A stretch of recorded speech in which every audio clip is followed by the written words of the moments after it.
Hello बच्चों, good evening सभी को। कैसे हैं आप सब?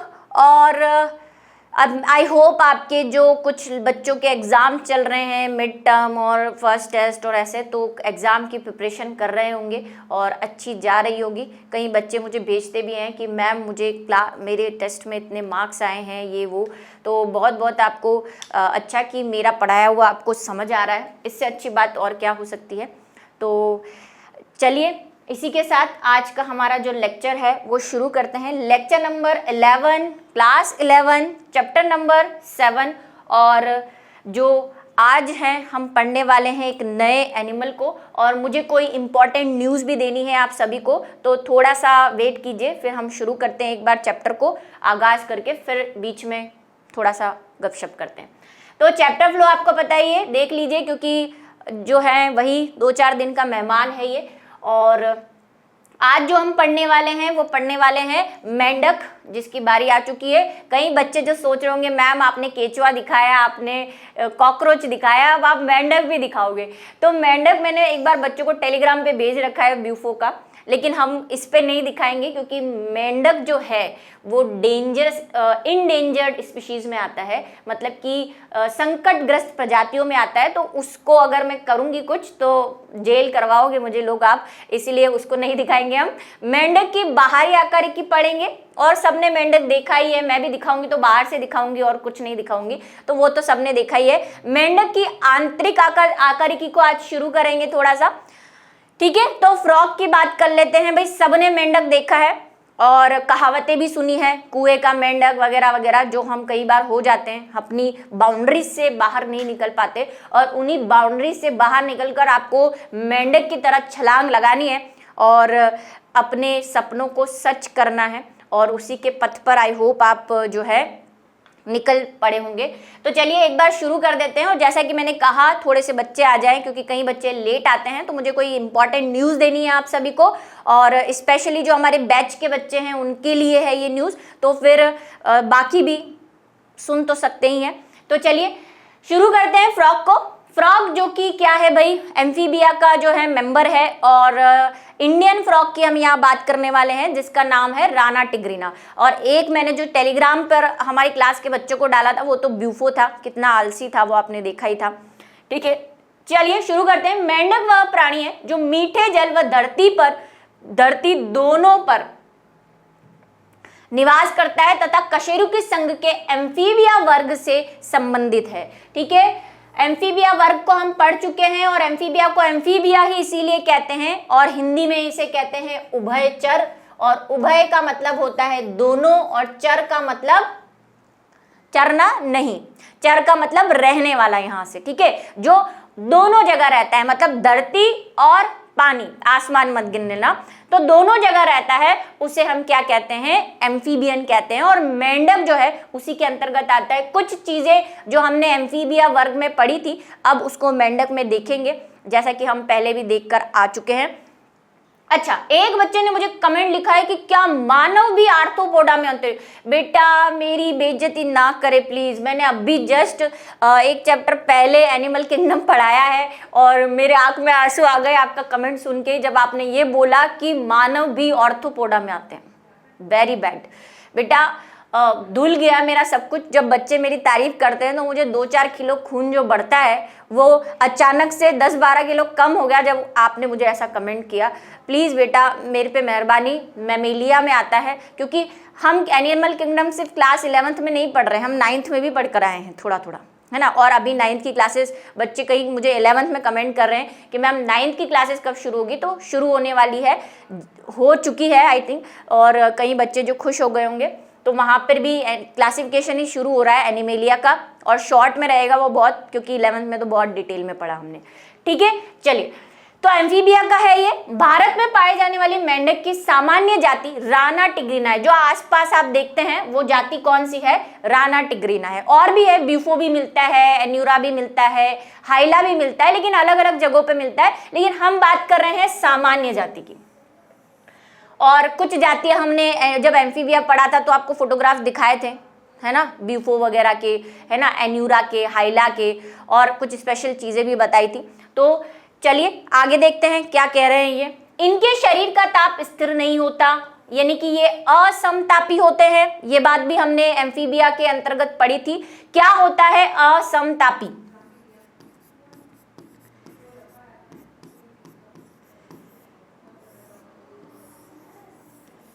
जिसको पोकियोथर्मिक भी कहा था हमने, इंग्लिश ट्रांसलेशन जब हमने किया था। तो क्या है असमतापी, अभी बताती हूं। इस प्रकार के प्राणियों को असमतापी या अनियत तापी भी कहा जाता है। क्या होता है, तब तक आपको थोड़ा सा पिछला कुछ याद आ जाए शायद, इसीलिए मैं थोड़ा सा गैप दे रही थी। असमतापी क्या होता है? ऐसे एनिमल जो या जिनके शरीर का ताप बदलता रहता है। कैसे बदलता है? बाहर के वातावरण के अनुसार, उनको कहते हैं पोकियोथर्मिक। और जिनका नहीं बदलता, जैसे कि हमारा नहीं बदलता है ना, एविस का नहीं बदलता, ठीक है, तो उनका नहीं बदलता है, इसीलिए जो है वो क्या कहलाते हैं? होमोथर्मिक कहलाते हैं। ठीक है, ये हेट्रोथर्मिक है, इनका बदलता रहता है। यानी कि बाहर का टेम्परेचर अगर गर्म है तो इनकी बॉडी बाहर के टेम्परेचर के अनुसार अपना टेम्परेचर बदल देगी। बाहर ठंडा है तो ये अपने आप को ठंडा कर लेंगे। इस तरह से बदलते रहते हैं। हम में ऐसा नहीं होता, हमारा फिक्स टेम्परेचर है। अगर आपको पता हो 37 डिग्री सेंटीग्रेड हमारा है, फ़ारेनहाइट में 98.6 है, तो हमारा फिक्स टेम्परेचर है। हमारी बॉडी उसको मेंटेन करती है और इसीलिए हमें, हमारा जो ब्लड है वो यही काम करता है, टेम्परेचर मेंटेन करने का एक काम उसका ये भी है। ठीक है, तो भाई हमारा तो बदलता नहीं है, इनका बदलता रहता है। और इसके लिए इनमें 2-3 चीज़ें भी पाई जाती है जो फिर से आ रही है। एम्फीबिया में भी हमने पढ़ी थी, थोड़ा सा मैंने डिटेल उसका बताया था, लेकिन फिर ये आ रहा है, एक बार फिर से मैं इसको समझा दूंगी। चलिए, इसमें अपने शत्रुओं से छिपने के लिए रंग परिवर्तन की क्षमता होती है, जिसे छद्मा आवरण कहा जाता है। इस रक्षात्मक रंग परिवर्तन क्रिया को अनुहरण कहते हैं। अनुहरण क्या है भाई? मिमिक्री। मिमिक्री जिसको कहते हैं। अभी क्या होती है मिमिक्री? नकल करना। तो एम्फीबिया में जो ये फ्रॉग है ये मिमिक्री करता है। अब कैसी मिमिक्री करता है कि ये जहां रहता है उसके अनुसार छिपने के लिए अपने रंग में परिवर्तन कर देता है। अब ये रंग में परिवर्तन क्या बला है कि भाई इसको जो खाने वाले एनिमल है, जैसे कि सांप है, मेंढक को सांप खाता है, पक्षी खाते हैं, तो अभी अगर ये ऐसे वातावरण में रह रहा है, जैसे मान लो इसका कलर ग्रीन है, अभी ग्रीन है, लेकिन ये ऐसी जगह पे रह रहा है जहाँ पे चट्टाने हैं, मिट्टियाँ हैं भूरे कलर की, तो ये एकदम पकड़ में आ जाएगा, अलग ही भभक रहा है ग्रीन कलर का। तो ये क्या करता है, जहां रहता है उसके अनुसार अपना रंग परिवर्तन कर लेता है। सब स्पीशीज ऐसा नहीं करती, सारी जातियां ऐसा नहीं करती। फिर से मैं कह रही हूं, कुछ जातियां करती हैं। ठीक है, तो वो क्या कर लेता है, अपने उसके अकॉर्डिंगली अपने आप को टर्न कर लेता है, कलर परिवर्तित कर देता है। तो एक तरह से ये क्या करता है, जहां रहता है उसकी नकल कर लेता है, उसको मिमिक्री कहते हैं। ये एक चीज। दूसरा, एक और चीज इनमें पाई जाती है, छुपने के लिए ये एक और तरीका अपनाते हैं, चालाकी करते हैं, जिसको मैं कहती हूँ चंटा चंटी करते हैं। कई बार सभी फ्रॉग जो होते हैं वो पॉइजनस नहीं होते, विषैले नहीं होते, ठीक है, लेकिन कुछ जातियां विषैली होती हैं। बहुत इंपॉर्टेंट बात बता रही हूं मैं, है ना, कंपटीशन में पूछी जाती है। और कई चीजें मैं यहाँ पे क्लास में बताती हूँ जो यहाँ लिखी हुई नहीं रहती है, साइड में लिख के बताती हूँ। वो बच्चे फिर मुझसे कमेंट में पूछते हैं मैम इसका आंसर क्या है, जबकि हमने क्लास में पढ़ा हुआ होता है उसको। और मैं स्पेशली ऐसा बोलती हूँ कि ये बहुत इंपॉर्टेंट चीज़ है, उसके बाद भी वो नोट नहीं करते। फिर उनको कहीं मिलता है तो वो कहते हैं मैम ये क्या है, आपने तो पढ़ाया ही नहीं, ऐसा हो जाता है। ठीक है, तो ये जो है सारी जातियां विषैली नहीं होती। एक होते हैं डार्ट मेंढक कहते हैं इनको, डार्ट फ्रॉग। ये जो डार्ट फ्रॉग होते हैं ना, ये विषैले होते हैं, पॉइजन होता है इनमें। सब मेंढक विषैले नहीं होते। तो अब ये क्या करते हैं, जैसे ये है राना टिग्रीना, विषैला नहीं होता, ठीक है, हम जिसकी बात कर रहे हैं वो विषैला नहीं है, ये नॉन पॉइजनस है। अब ये क्या करता है, अपने प्रीडिएटर का मतलब इसके परभक्षी जो इसको खाते हैं, जैसे कि सांप है, चील है, जो भी इनको खाते हैं, उनसे बचने के लिए क्या करता है, अपने कलर और रूप रंग को ऐसे बदल देता है कि ये डार्ट मेंढकों की तरह दिखने लग जाते हैं, यानी कि विषैले फ्रॉग की तरह दिखने लग जाते हैं, पॉइजनस फ्रॉग की तरह दिखने लग जाते हैं। तो उससे क्या लगेगा सांप को कि अरे ये तो पॉइजनस है तो वो उसको नहीं खाएगा। चील को क्या लगेगा कि ये पॉइजनस है, इसको नहीं खाना, तो वो नहीं खाते, लेकिन वो एक्चुअली में पॉइजनस नहीं होता। उसने क्या कर लिया है, अपने आप का अनुहरण कर लिया है, मिमिक कर लिया है। मिमिक्री मतलब नकल करना, उसने नकल कर ली है किसकी, पॉइजनस वाले की, तो इसको बोलते हैं मिमिक्री। वैसे ये 2 प्रकार की होती है, थोड़ा सा आप जब बीएससी में पढ़ेंगे और वही कुछ बच्चे खतरनाक वाली गाइड लेकर आ जाएंगे तो वो पढ़ेंगे कि 2 प्रकार की मिमिक्री होती है, एक बिस्टेचियन और एक मुलेरियन। दोनों में फर्क है थोड़ा थोड़ा, वो आप डिटेल में पढ़ेंगे। 2 प्रकार की मिमिक्री जनरली पाई जाती है। ये जो हम पढ़ रहे हैं ये बिस्टेशियन है, ठीक है। एक मुलेरियन भी होती है, वो थोड़ी अलग प्रकार की होती है। और सिर्फ फ्रॉग में नहीं, और भी बहुत सारे एनिमल्स हैं, जैसे कुछ सांप हैं उनमें भी ऐसी पाई जाती है, कुछ इंसेक्ट है उनमें भी ऐसी मिमिक्री पाई जाती है। तो भाई राणा टिग्रीना भी क्या करता है, मिमिक करता है, अपने आप को पॉइजनस फ्रॉग की तरह दिखा देता है, या फिर जहां वो रहता है वहां के अकॉर्डिंगली अपना रंग बदल देता है। दूसरी बात जो हम देखना चाहते हैं, ये सर्दी और गर्मी, बहुत इंपॉर्टेंट बात आ रही है जरा, ये भी हमने पढ़ी थी एम्फीबिया में, मैंने सिर्फ एक लाइन लिख के इसको समझाया था, आज फिर से आ रही है ये लाइन। ये सर्दी तथा गर्मी से अपनी रक्षा करने के लिए गहरे गड्ढों में चले जाते हैं। इस प्रक्रिया को क्रमशः शीत निष्क्रियता व ग्रीष्म निष्क्रियता कहते हैं। जब हमने रेप्टाइल पढ़ा था और एम्फीबिया पढ़ा था, तो रेप्टाइल में मैंने आपको छिपकली का एग्जाम्पल दिया था कि मेरे घर में जो है वो छिपकलियां सर्दियों में, और आपके घर में भी सर्दियों में आपको छिपकलियां नहीं दिखती होंगी। ऐसा ही जब हमने एम्फीबिया पढ़ा था तो मैंने फ्रॉग के बारे में भी बताया था कि आपको सिर्फ बारिश में मेंढक नजर आते हैं, सर्दी और गर्मी में मेंढक नजर नहीं आते। कहाँ चले जाते हैं वो, घूमने चले जाते हैं समर वेकेशन पे या विंटर वेकेशन पे नहीं, वो गड्ढों में छुप जाते हैं। क्यों छुप जाते हैं, क्योंकि अभी हमने पढ़ा कि ये कैसे होते हैं, ये असमतापी होते हैं। असमतापी होते हैं, बाहर का टेम्परेचर ऐसा खतरनाक चल रहा है भाई, -10 डिग्री सेंटीग्रेड चल रहा है, इनकी तो भाई बर्फ ही जम जाएगी, हमारी जम जाती है, तो इनकी तो बर्फ जम जाएगी। तो ये क्या करते हैं, इस प्रोटेक्शन के लिए शीत निष्क्रियता में चले जाते हैं। और कई जगह आपको इसके लिए वर्ड मिलेगा शीत निंद्रा, ये शायद वर्ड हमने वहां पे पढ़ा था उस चैप्टर में, पहले पढ़ चुके हैं हम ये वर्ड, शीत निंद्रा और ग्रीष्म निष्क्रियता। रेप्टाइल में छिपकली के बारे में भी मैंने आपको बताया था, और जब एम्फीबिया पढ़ा था तो फ्रॉग के और दूसरे मेंबर्स के बारे में भी बताया था। ये क्या है शीत निंद्रता, इसको क्या कहते हैं इंग्लिश में, इसको बोलते हैं हाइबरनेशन।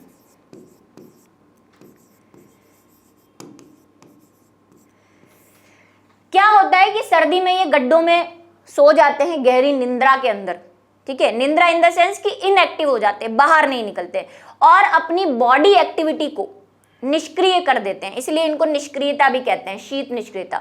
अपनी सारी एक्टिविटी, उपापचय प्रक्रियाओं को, सांस की गति धीमी कर देंगे, खाना वाना इनको, क्योंकि सारी प्रक्रिया चलना फिरना सब बंद, ऐसे स्टैचू की तरह बैठ जाते हैं, तो भाई एनर्जी की ज्यादा जरूरत नहीं होती। जो इन्होंने खाया होता है बारिश के सीजन में वही ये चलाते हैं, उसको स्टोर करके रखते हैं अपनी बॉडी के अंदर और उसी का यूज करते रहते हैं, गड्ढों में छुप जाते हैं और जैसे ही बारिश आती है फिर निकल आते हैं। तो ऐसा तो शीत निंद्रा में भी जाते हैं, और दूसरे को बोलते हैं ग्रीष्म निंद्रा। दोनों वर्ड आपको याद रखने हैं, हिंदी वाले भी और हिंदी के भी दोनों, और इंग्लिश का तो यही रहा, एस्टिवेशन।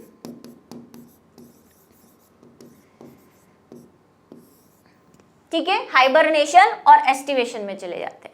छिपकलियां किस में जाती हैं, छिपकलियां भाई हाइबरनेशन में ही जाती है। एस्टिवेशन गर्मियों में तो दिखती हैं आपको, सर्दियों में भी दिखती है। अब ये मत बोलना कि मैम छिपकली जो है एम्फीबिया के मेंबर है, अभी मैंने जस्ट बोला है रेप्टिलिया के मेंबर है, सरीसृप वर्ग की। तो एम्फीबिया में, फ्रॉग में भी ऐसे कुछ स्पेशल सिम्टम्स पाए जाते हैं जिनमें वो अपनी प्रक्रियाओं को निष्क्रिय कर देते हैं। और क्यों होता है ऐसा, क्योंकि ये असमतापी है, इनका टेम्परेचर चेंज होता रहता है। अगर बाहर -10 है तो फिर उसके अकॉर्डिंगली इनका बॉडी टेम्परेचर चेंज हो जाएगा, और होगा तो -10 डिग्री पे तो ये जम जाएगा। तो उससे बचने के लिए गड्ढों के अंदर छुप जाते हैं ताकि गर्मी सर्दी से बच सके। और गर्मी में भी भाई मिट्टी थोड़ी ठंडी ही रहती है, गीली मिट्टी में घुस जाते हैं गड्ढों के अंदर ताकि बाहर जो 55 डिग्री का टेम्परेचर चल रहा है उससे बच सके। चलिए नेक्स्ट बात करते हैं मेंढक की बाहरी आकार की। ये तो हमने थोड़े से कुछ फैक्ट्स देख लिए, अब बात करते हैं बाहर से मेंढक कैसा दिखता है। वैसे सभी ने देखा ही है, तो ज़्यादा इसमें मुझे नहीं लगता आपको याद करने की कोई ज़रूरत पड़ेगी क्योंकि सारी चीज़ें हमने देखी हुई है। मेंढक की त्वचा श्लेष्मा से ढकी होने के कारण चिकनी व फिसलनी होती है। इसकी त्वचा सदैव आर्द्र रहती है, नमी, ठीक है, आर्द्र का मतलब नम रहती है, मॉइस्चर रहता है इसके अंतर्गत, और चिपचिपी होती है। अब चिपचिपी क्यों है? म्यूकस की वजह से, जैसे केचुए में भी देखी थी हमने। क्या होता है? म्यूकस सिक्रीट करती रहती है, चिपचिपी सी होती है। इसकी स्किन में म्यूकस ग्लैंड पाई जाती है जो निरंतर इसको गीलापन जो है प्रोवाइड करवाती रहती है ना। मेंढक की ऊपरी सतह हरे रंग की होती है जिसमें अनियमित धब्बे होते हैं, जबकि नीचे की सतह हल्की पीली होती है। ऊपर तो आपने देखी है, जनरली हरे मेंढक आपको दिखाई देते हैं, कहीं कहीं पे धब्बे दिखेंगे आपको भूरे कलर के, कहीं कहीं पे धारियां दिखेंगी, ठीक है। लेकिन नीचे आप देखेंगे तो यहाँ पे पीला लिखा है, लेकिन मैं कहूंगी कि लाइट पीला सा होता है, एकदम पीला तो नहीं होता, थोड़ा सा व्हाइटिश क्रीम कलर का। कभी मेंढक पलट गया हो तो आपने देखा हो, थोड़ा सा व्हाइटिश कलर का होता है नीचे की तरफ। वही लिखना है जो आपको मेंढक में दिखता है, ज्यादा कुछ हमें एक्स्ट्रा नहीं लिखना। मेंढक कभी पानी नहीं पीता, ये एक इंपॉर्टेंट फैक्ट है, ठीक है। कभी पानी नहीं पीता, बल्कि त्वचा द्वारा इसका अवशोषण करता है। मुंह से पानी नहीं पीता, इसकी जो स्किन है वही क्या करती रहती है? पानी को अवशोषित करती रहती है। जब भी पानी में जाएगा इसकी स्किन पानी को अब्सॉर्ब कर लेगी, अवशोषित कर लेगी, पानी पीने की जरूरत इसे नहीं होती। मेंढक का शरीर सिर व धड़ में विभाजित होता है। भाई दो ही पार्ट है, एक तो बेचारे का सिर है और एक धड़ है ना, जहां पे उसके जो है पैर निकले हुए रहेंगे, दो आंखें हैं। पूंछ व गर्दन का अभाव होता है। और अगर एम्फीबिया का क्लासिफिकेशन थोड़ा सा याद आ रहा हो किसी को, हमने पढ़ा था कि किसी किसी में पूंछ नहीं होती एम्फीबिया में, सिलामेंडर में होती है ना। सिलामेंडर भी एम्फीबिया के अंतर्गत ही आता है, लेकिन उसमें पूंछ होती है, लेकिन फ्रॉग जो है उनमें नहीं होती। एन्यूरा में आते हैं ये लोग, क्योंकि एन्यूरा का मतलब पूंछ नहीं होना। पूंछ व गर्दन का अभाव होता है। मुख के ऊपर एक जोड़ी नासिका द्वार खुलते हैं। कभी ध्यान से देखा हो फ्रॉग को, ठीक है, तो यहाँ पे तो आंखें होती है बाहर से निकली हुई, और यहाँ पे दो छेद नजर आते हैं। पिक्चर में देख लो जरा, आ रहे हो फोटो में तो ये देखो, यहाँ पे दिख रहे हो आपको फोटो में, पता नहीं, दो छेद दिख रहे हैं आगे की तरफ, एक ही दिख रहा है, एक तो उस साइड रहेगा आंखों के जस्ट पहले। तो ये क्या होते हैं? नासा द्वार होते हैं इसके, जहाँ से भाई सांस लेगा। वो कब लेगा? इसके सांस लेने की टेक्निक भी थोड़ी डिफरेंट है, अभी आएगी तब आप देखेंगे, ठीक है। नासिका द्वार होते हैं, दो छेद होते हैं जहां से वायु का आना जाना लगा रहेगा। आंखें बाहर की ओर निकली होती है, देखी ही होगी आपने, आंखें बाहर की ओर निकली रहती है। वह निमेशक पटल, ये निमेशक पटल क्या है? Nictitating membrane, nictitating membrane. मछलियों में हमने इसकी बात की थी, फिर फिशिस जब हमने पढ़ा था मछलियां, तो हमने कहा था कि जो पानी में एनिमल रहते हैं, और यहाँ पे भी कहीं बताया ही होगा मैंने कि जो पानी में एनिमल रहते हैं, और फ्रॉग जब पानी में जाता है, धरती पर रहता है तब तो कोई दिक्कत नहीं है, जब पानी में जाता है तो इसके आंख के इस साइड एक मेम्ब्रेन होती है जिसको हम निमेशक पटल कहते हैं, ट्रांसपेरेंसी मेम्ब्रेन होती है, वो इसकी आंखों को ऐसे कवर कर देती है ताकि पानी जो है वो आंख के अंदर नहीं जाए। और अगर किसी को वही छोटी छोटी मगर मोटी बातों में एक चीज याद आ रही हो कि हम में भी निक्टिटिंग मेम्ब्रेन होती है, लेकिन अवशेषी होती है। यहाँ पे कॉर्नर पे आपको अगर रेड कलर की अपनी आंखों को कभी देखोगे और क्लास 10th पढ़ के आए हो आप, तो आपने वहां पे अवशेषी अंग पढ़े होंगे मानव के, उसमें हम बात करते हैं कि हम में भी आंखों के कॉर्नर पे एक रेड कलर सी आपको जो चीज दिखती है मेम्ब्रेन जैसी, वो निक्टिटेटिंग मेम्ब्रेन का अवशेषी अंग है। इससे ये पता चलता है कि हम भी कभी मेंढक रहे होंगे या मछलियां रही होंगी, और तब से हमारा विकास जो है मानव तक हुआ है, ठीक है।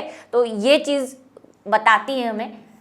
तो मेंढक में भी एक निक्टिटेटिंग मेम्ब्रेन होती है, मछलियों में भी होती है, जो पानी, मछलियों में तो एनी टाइम रहेगी क्योंकि वो तो कभी बाहर निकलती ही नहीं, ठीक है, तो कवर करके रखती है उसको ताकि जल के अंदर आंखों का बचाव हो सके, ठीक है, आंखों के जो है बचाव करके रखती है।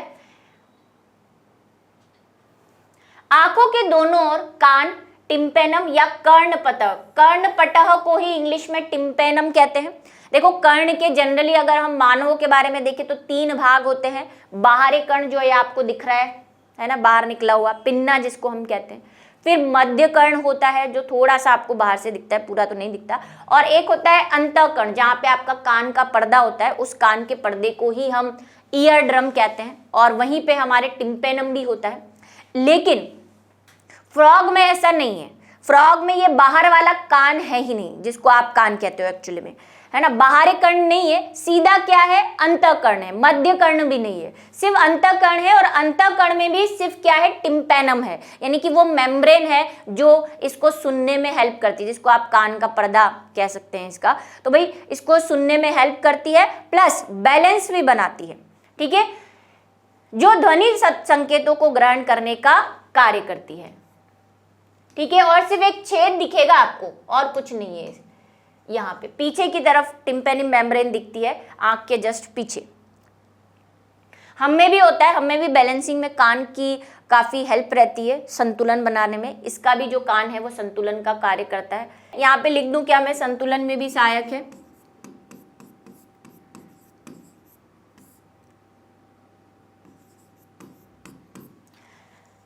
अग्र व पश्चिपाद चलने फिरने, टहलने व गड्ढा बनाने का काम करते हैं। अग्रपाद और पश्चिपाद दोनों, चार हैं भाई इसके, दो आगे, और ये मैं पहले बता चुकी हूँ कि हम हमारे हाथों को हाथ और पैर बोलते हैं, बाकी जनरली साइंस की लैंग्वेज में ये अग्रपाद हैं और नीचे वाले पश्चिपाद हैं, ठीक है। ऐसे इनके भी आगे वाले अग्रपाद यानी कि फोर लिम्स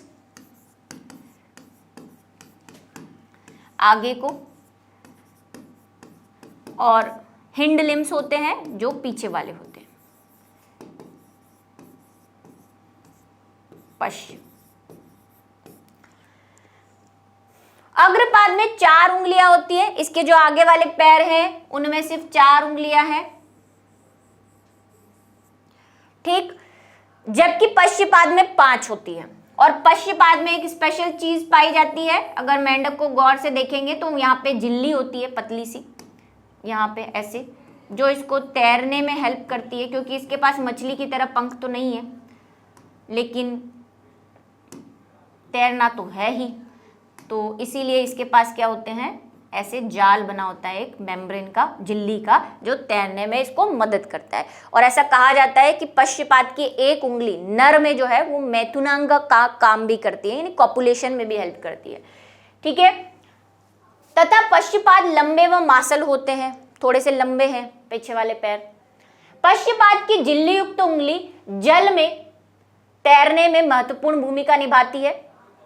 मेंढक में लैंगिक द्विरूपता देखी गई है, ठीक है, मेंढक दोनों मतलब नर और मादा अलग अलग हैं इसके।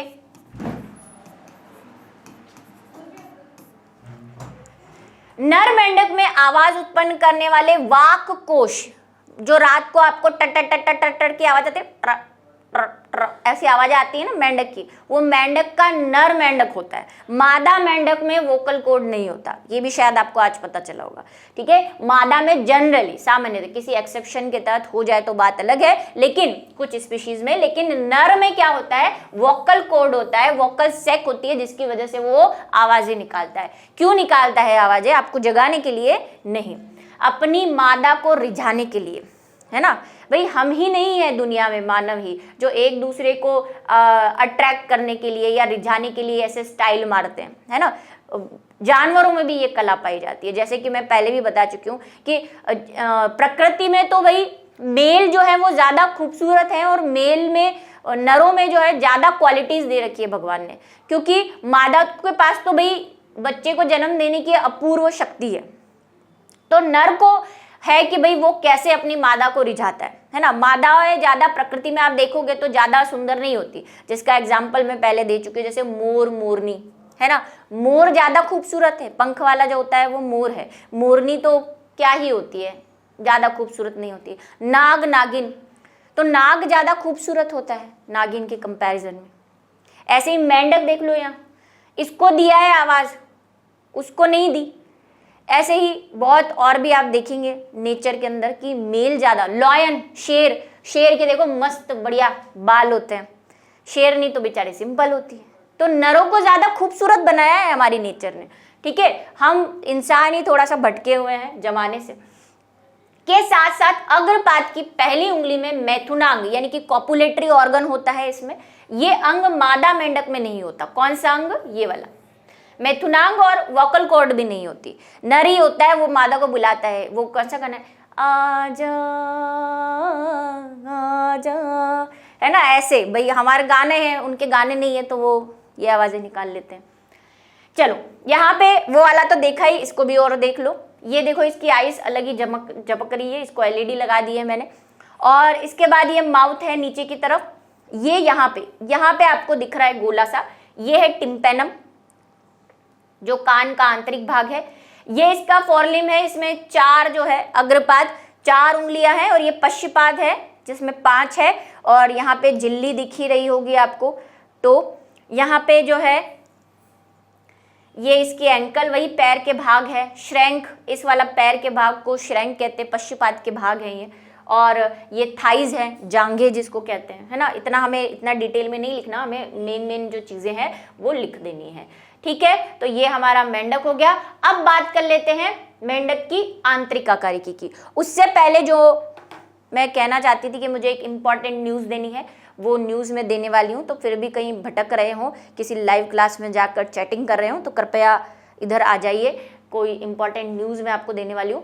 जैसा कि कुछ बच्चे काफ़ी परेशान हैं कि हम क्या करें, क्योंकि कुछ बोर्ड्स, अब मैंने कहा कुछ बोर्ड्स, इस पर ध्यान दें, जैसे कि यूपी है ना, राजस्थान बोर्ड, सीबीएसई का थोड़ा सा है, Rajasthan board, MP board, Jharkhand, जो भी आप किसी भी बोर्ड से रिलेटेड हैं, उनकी बात नहीं कर रही मैं, सिर्फ यूपी बोर्ड के अभी बच्चों की बात कर रही हूँ, या उन बोर्ड्स के जिनके सिलेबस जो है वो रिड्यूस हो गए, कम कर दिए गए। तो वो बच्चे काफ़ी परेशान हैं कि मैम क्या करें, पढ़ें या नहीं पढ़ें। और वैसे वो नहीं पढ़ रहे हैं, वो सोचते हैं कि जैसे सिलेबस में ही नहीं है और क्लास 11th है, बोर्ड तो है नहीं, तो हम उस चैप्टर को पढ़ेंगे ही नहीं। लेकिन मेरी एडवाइस आप माने, सब कुछ आप पढ़ें, क्योंकि अभी आपकी क्लास में नहीं है, लेकिन जब आप कंपटीशन एग्जाम देने जाएंगे तो कंपटीशन एग्जाम में कोई कटिंग नहीं होती। वहाँ पे पूरा 11th और पूरा 12th है, वो रिड्यूस सिलेबस की तरफ ध्यान ही नहीं देते। उनके जो टॉपिक बने हुए हैं वो बने हुए हैं, उन्हीं में से क्वेश्चन आते हैं, और जो टॉपिक आपके काट दिए गए हैं उनमें से भी क्वेश्चंस आएंगे। तो मेरी ये एडवाइस है कि आप उसको ज़रूर पढ़ें, उन लेक्चर को, उन चैप्टर्स को जो आपके कट चुके हैं। पहली बात तो ये। लेकिन फिर भी जैसे कि कई बच्चे कहते हैं 11th का सिलेबस जो है बड़ा ही लेंदी है, तो हम अभी तो नहीं पढ़ेंगे क्योंकि हमारे स्कूल में नहीं पढ़ा रहे, हमें एक्स्ट्रा जब टाइम मिलेगा तो हम उसको पढ़ लेंगे। तो वो वैसा भी कर सकते हैं, लेकिन पढ़े ज़रूर, ठीक है। आप अभी अपने स्कूल के हिसाब से चल लो, फिर आपको जैसे लगे कि आज टाइम है या छुट्टियों में कभी आप पढ़ना चाहते हैं कि भाई चलो वो चैप्टर जो है वो इम्पॉर्टेंट है, जो रिड्यूस कर दिया गया है, तो उसको मैं पढ़ लेता हूँ, तो वो पढ़े, लेकिन पढ़े ज़रूर। और इसी को ध्यान में रखते हुए, क्योंकि भाई 11th में आपको पता है 22 चैप्टर है, हम चल रहे हैं 7 पे, आंकड़ा बहुत लंबा है अभी। और 11th के चैप्टर बोर्ड थोड़े लेंदी भी होते हैं, बड़े बड़े होते हैं, थोड़ा सा मैं एक्स्ट्रा भी उसको एनसीईआरटी से करवाती हूँ। तो अब हमने ये सॉल्यूशन निकाला है कि जो बच्चे, एक तो वो बच्चे जो पढ़ ही नहीं रहे रिड्यूस सिलेबस को, जो काट दिए गए हैं उन चैप्टर को पढ़ेंगे ही नहीं, कुछ लोगों ने डिसाइड कर रखा है ऐसा। और कुछ बच्चे ऐसे भी हैं जो पढ़ेंगे, क्योंकि भाई पढ़ना ज़रूरी है, वो आगे आएगा, अभी नहीं आएगा तो क्या हुआ, कभी ना कभी तो आएगा। तो उनके लिए हम ये कर रहे हैं कि हम ऐप पर, जो हमारा है लर्न एंड शेयर का ऐप, उस पर उन चैप्टर्स को, 1-2 चैप्टर्स जो हैं, जैसे कि अभी मैं जो डालने वाली हूँ वो चैप्टर 11 डालने वाली हूँ, पादपों में परिवहन, ठीक है, वो ऐप पर डाल दिया जाएगा। तो जिन बच्चों के सिलेबस रिड्यूस नहीं हुए हैं, यानी कि जिनके पूरा सिलेबस आ रहा है, उनको तो वो पढ़ना ही है, तो वो वहाँ पे जाके पढ़ सकते हैं। क्योंकि कई स्कूल्स में ऐसा होता है बीच बीच में से चैप्टर्स कराए जाते हैं, जैसे कि हम लाइन वाइज चल रहे हैं। अब किसी के 11 चैप्टर करवा दिया है, लेकिन हम 11 चैप्टर तक पहुँचेंगे तो बहुत टाइम लग जाएगा हमें। तो अगर वो चाहें तो वहाँ पे ऐप पर जाकर उस चैप्टर को देख सकते हैं, अगर उनके एग्ज़ाम में आ रहा है तो एक उनके लिए सुविधा हो जाएगी। दूसरा, जो बच्चे ये सोच रहे हैं कि यूट्यूब पे हम चैप्टर 11 नहीं पढ़ेंगे क्योंकि हमारे स्कूल में हमारा तो सिलेबस कम कर दिया गया है, तो वो जो है उनको थोड़ी सी सुविधा हो जाएगी कि उनको आगे वाला चैप्टर पहले मिल जाएगा। दूसरा, जो बच्चे ये चाहते हैं कि भाई हम बाद में पढ़ेंगे, तो ऐप पर डला हुआ रहेगा, आप जब चाहें उस चैप्टर को जाकर पढ़ सकते हैं, ठीक है। तो चैप्टर नंबर 11 जो है हम आपको ऐप पर डाल रहे हैं, एक एक लेक्चर उसका आता रहेगा, आप अपनी सुविधा के अनुसार उसको पढ़ते रहें। जिनके स्कूल में आ रहा है वो तो पढ़ना ही है उनको तो, जिनके नहीं आ रहा है वो बाद में जब उनको टाइम मिले तब पढ़े, लेकिन पढ़े ज़रूर, ये सिलेबस रिड्यूशन पे न जाए और सारे चैप्टर्स को पढ़े, ये मेरी एडवाइस है, क्योंकि कंपटीशन लेवल पर वो सब कुछ आता है। ठीक है, ये आज की इंपॉर्टेंट न्यूज़ थी जो आप सबके काम की थी। अब बात कर लेते हैं मेंढक के आंतरिक आकार की, क्योंकि 22 चैप्टर है भाई, अगर हम इस स्पीड से चलेंगे तो मुझे नहीं लगता कि हम सिलेबस जो है उसको फरवरी तक, मार्च तक कंप्लीट कर पाएंगे। तो इससे बेटर है कि हम कुछ चैप्टर जो इजी हैं, जिनमें ज़्यादा आपको एफर्ट नहीं लगाने पड़ते हैं, वो ऐप पर डाल देते हैं। ठीक है, चलिए पाचन तंत्र पढ़ने वाले हैं। सबसे पहले सबका हमने यही सिस्टम रखा है, आंतरिक में सबसे पहले पाचन तंत्र, फिर उसके बाद श्वसन, परिसंचरण, और इस तरह से हम चलेंगे। तो पाचन तंत्र कैसा है मेंढक का वो देख लेते हैं। इनमें पूर्ण आहार नाल पाई जाती है, इनमें निम्न संरचनाएं पाई जाती है। ठीक है, आहार नाल इनकी बिल्कुल कंप्लीट है, मतलब मुख से लेकर गुदा तक, एनस तक कंप्लीट है। आहार नाल लंबाई में छोटी होती है। क्यों लंबाई में छोटी है? क्योंकि ये कैसे है, मांसाहारी है। जो मांसाहारी जंतु होते हैं ना, उनकी आहार नाल जो है वो छोटी होती है। ये आज का छोटी छोटी मगर मोटी बातें हैं। ठीक है, इस बात को ध्यान रखें हमेशा कि जो एनिमल कार्निवोरस होते हैं, जो मीट वगैरह खाते हैं, उनकी आहार नाल छोटी होती है ना, साइज वाइज, लेंथ वाइज। इनका मुख गुहा में खुलता है, जो ग्रसनी में होते हुए ग्रसिका तक जाती है। ग्रसिका एक छोटी नली होती है जो अमाशय में खुलती है। अब आपकी एनसीईआरटी में इसके लिए कोई स्पेशल डायग्राम नहीं बनाया है, एक डायग्राम आपको दिया हुआ है, उसी में आहार नाल, उसी में जो है दूसरे ऑर्गन्स को मिक्स करके दे दिया है, किडनी विडनी सब डाल रखी है। तो आप चाहें तो एक सेपरेट डायग्राम अपने आइडिया से बना सकते हैं। नोट्स में तो मैंने बना दिया है, बाकी आप जो है देख सकते हैं। जैसे अब ये बोल रहा है मुख, तो मुख से एक नली जा रही है ग्रसिका, और ग्रसिका ग्रसनी से ग्रसिका की तरफ, तो उसको थोड़ा सा चौड़ा बना देते हैं हम। ये हो गई हमारी ग्रसिका। ग्रसिका जो है वो अमाशय में खुलती है, तो अमाशय बना दो ऐसा, ये अमाशय बन गया। ठीक है, ये क्या हो गया है, ये अमाशय।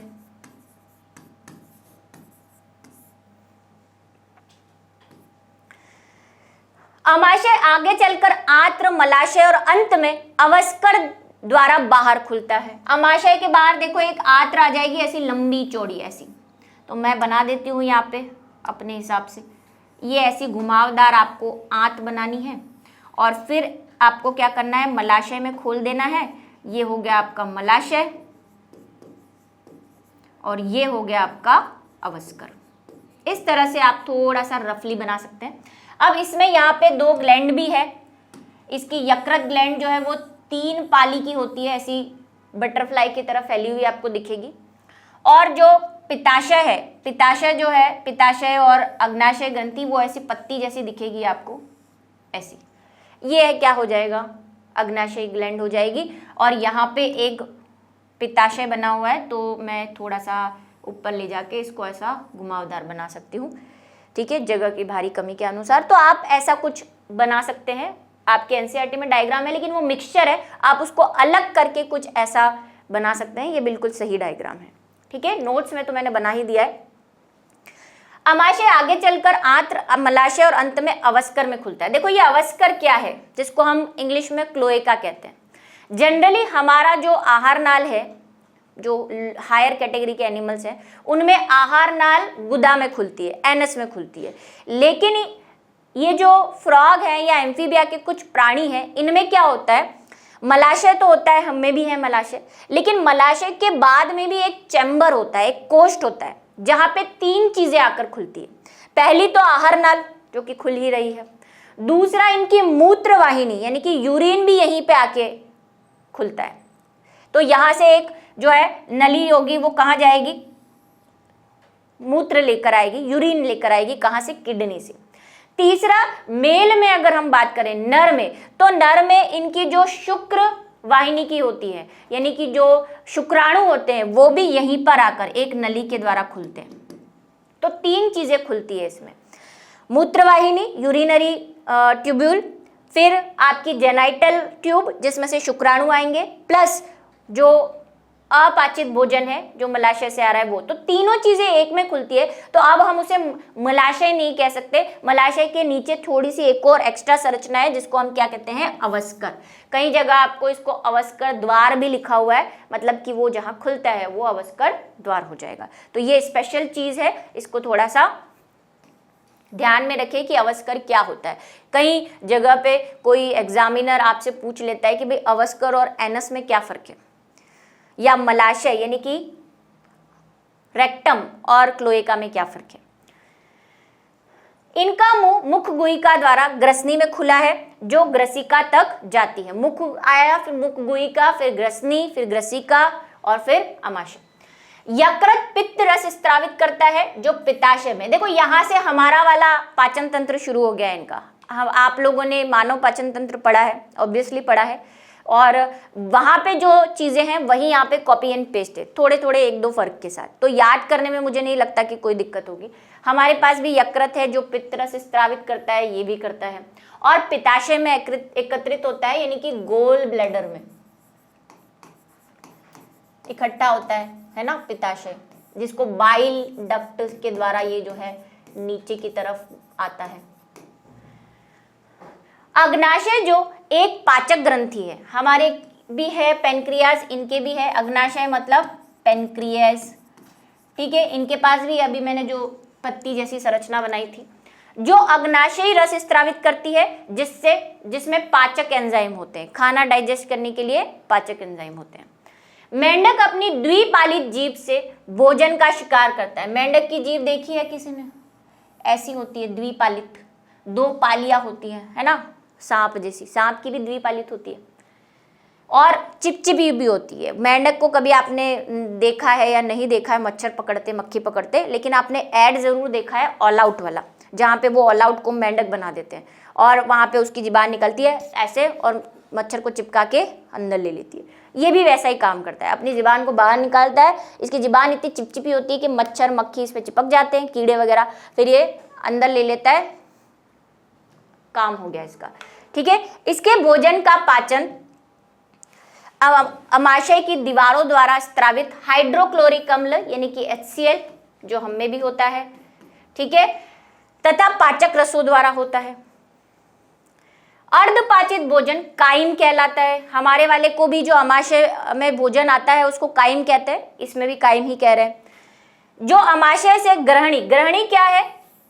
ग्रहणी आंत्र का भाग होता है। अगर आपको थोड़ा सा वही ह्यूमन डाइजेस्टिव सिस्टम याद है तो, और पढ़ना भी है हमें आगे, तो आंत्र के 3 भाग होते हैं, डियोडिनम, जेजुनम, इलियम, है ना, ये 3 भाग होते हैं, जिसमें पहला वाला होता है ग्रहणी। डियोडिनम को हम ग्रहणी कहते हैं हिंदी में, ठीक है, ग्रहणी, फिर वृहतांत्र, शुद्धांत्र, ऐसे वर्ड्स आपने पढ़े होंगे। तो भाई इसकी आंत्र को भी 3 भागों में बांटा हुआ है और उसमें पहला भाग जो है वो है डियोडिनम, ग्रहणी, तो वही यहाँ पे लिखा हुआ है। एक तरह से ये क्या कहना चाह रहा है? आंत की बात कर रहा है, ठीक है, आंत्र की, इंटेस्टाइन की। ग्रहणी पित्ताशय से पित्त और अग्नाशय से अग्नाशयी रस मूल पित्त वाहिनी द्वारा प्राप्त करती है, ठीक है। क्या आता है यहाँ से? ग्रहणी से पित्ताशय से पित्त आएगा यानी कि बाइल जूस आएगा, पेनक्रियास से पेनक्रियाटिक जूस आएगा यानी कि अग्नाशय रस आएगा, और पित्त वाहिनी द्वारा प्राप्त कर लिए जाते हैं। ये इसकी इंटेस्टाइन है।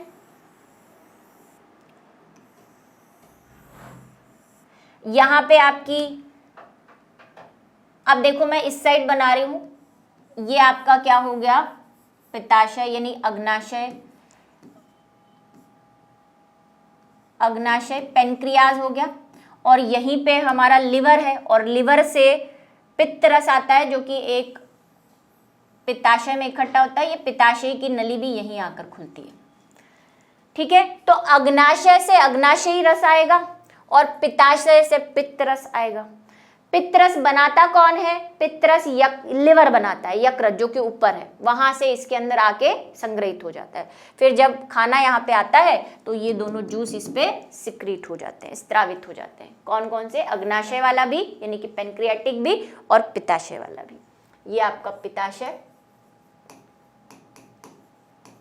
और ये आपका अग्नाशय। पित्त रस वसा तथा अग्नाशयी रस कार्बोहाइड्रेट तथा प्रोटीन का पाचन करता है। यही 3 कंपोनेंट है, वसा, प्रोटीन और कार्बोहाइड्रेट, उनका पाचन कर लेंगे ये। पाचन की अंतिम प्रक्रिया आंत में होती है, इंटेस्टाइन में, यहाँ पर, ठीक है, जिसके पार्ट्स होते हैं अलग अलग। पाचित भोजन आंत्र के अंदर अंकुर और सूक्ष्मांकुर द्वारा अवशोषित होते हैं। हम में भी होते हैं रसांकुर, आपने पढ़े हैं माइक्रोविलाई, जिसको कहते हैं, विलाई ही कहते हैं वैसे तो, माइक्रोविलाई।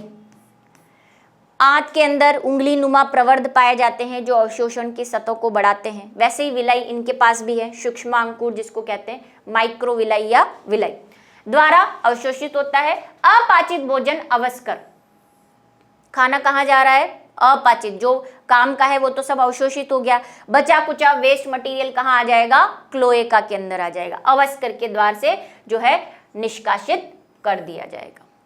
ठीक है, ये देखो यहाँ पे थोड़ा सा आपको मिक्स करके सब कुछ बना रखा है। इंटेस्टाइन और आहार नाल कहाँ है, मैंने आपको अलग बना के दिखा दिया है पहले। ये देखो यहाँ से आपका मुख, यहाँ पे ग्रसिका, ग्रसिका से ये देखो लिवर, मैंने कहा ना बटरफ्लाई जैसा बड़ा सा है ये लिवर, यहाँ से आपका अमाशय आ रहा है, इसने साइड में निकाल के बताया है आपको। ये अमाशय, अमाशय के बाद ये ऐसी हमने लंबी बनाई थी आंत्र, ठीक है, आंत्र से फिर ये मलाशय, और मलाशय के बाद नीचे की तरफ ये आपका आ गया अवस्कर, और अवस्कर से खुलेगा वो अवस्कर द्वार। तो यहाँ पे लिवर है, लिवर से जो पित्त रस आता है यानी कि बाइल जूस आता है वो यहाँ पित्ताशय में संग्रहित होता है। अब आपको अग्नाशयी ग्लैंड देखनी है, तो अग्नाशयी ग्लैंड जो है यहाँ पर बनाई ही नहीं गई है। ठीक है, आपको कहाँ बनानी है, यहाँ पे बनानी है आपको, इस जगह पे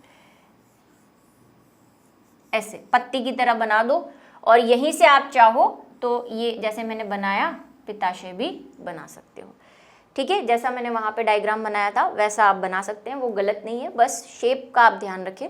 ठीक है, तो ये जो 2-3 चीज़ें हैं, ये यहाँ पे सब मिक्स दे रखा है, किडनी विडनी सब मिक्स बना रखी है, आप चाहें तो अलग बना सकते हैं। एक बार डायग्राम आप फिर से देखना चाहें तो देख लीजिए। ये देखिए यहाँ पे हमने बनाया है, ये लिवर हो गया है हमारा, यहाँ पे ये पित्ताशय, ये अग्नाशय, ये इंटेस्टाइन, थोड़ा सा और घुमा देना इसको, और फिर मलाशय, अवस्कर द्वार, और ग्रसिका, ग्रसनी, इस तरह से। ठीक है, ये आप ऐसा अलग से बना सकते हैं। तो आज का जो हमारा लेक्चर है वो यहीं पे ख़त्म होता है आहार नाल के साथ, और फिर मिलेंगे अगले वीडियो लेक्चर में मेंढक की अलग अलग जानकारियों के साथ, और उसके क्या क्या और सिस्टम्स हैं इसके अंदर वो देखेंगे।